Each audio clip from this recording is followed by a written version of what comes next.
The mini hatch is a true original, especially in this three-door form. In this revised guise, the third generation F56 series version has become smarter and more sophisticated, and can be more individual too. Plus, some refettling work has been done on the punchy range of eager 3- and 4-cylinder engines. In short, this car claims to have come of age. One of these just has to put a smile on your face when you drive it. If in a mini hatch the overall feeling you're getting is just of another super mini wearing a cute suit, you'd have to question this car's place in the overall scheme of things. Fortunately though, this third generation F56 model still delivers the same infectious naughtiness that loyal owners love so much. There's still the same darty steering, the same quick-fire throttle, and at least if you're not very careful when it comes to sorting out the spec sheet, there's still the same unyieldingly bumpy ride over poor surfaces. You'll need either smaller wheels or optional variable damper control to sort that out. Mechanical changes to this facelifted version are few. The 1.5 litre 3-cylinder petrol unit now used in the base 102 HP Mini 1, as well as in this 136 HP Cooper model, has received a few efficiency tweaks. The diesel range has been slimmed down to a single 116 HP 1.5 litre 3-cylinder variant in the Cooper D. And the 2-litre 4-cylinder petrol engine used for the top 192 HP Cooper S and 231 HP John Cooper Works hot hatch variants has been comprehensively refettled. Plus, the optional Steptronic dual-clutch automatic transmission now has 7 speeds.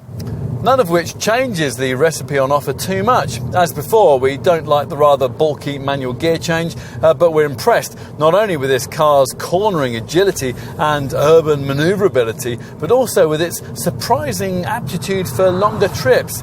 Now that's down to impressive levels of refinement. The engines are also pretty efficient too. This Cooper model's 1.5 litre petrol unit returns 60.1 mpg on the combined cycle and 105 grams per kilometre of CO2. It's hard to think of another car on sale today whose sales are influenced quite as directly by the way it looks as this one. Headlamp styling has always been one of the defining elements of Mini design, and a lot of work's gone in here to further develop that. The lights may look much the same as before, but the full LED technology behind them is very different. That's particularly if you order the optional Matrix adaptive beams, which automatically extinguish parts of the lamp that might dazzle other road users.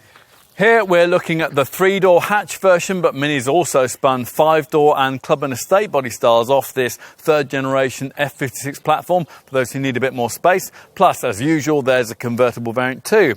This, though, is the body shape that really defines Mininess. And at first glance, not much has changed about the dinky, power-packed profile, which as before comes with the no-cost option of a black, white or body-coloured roof.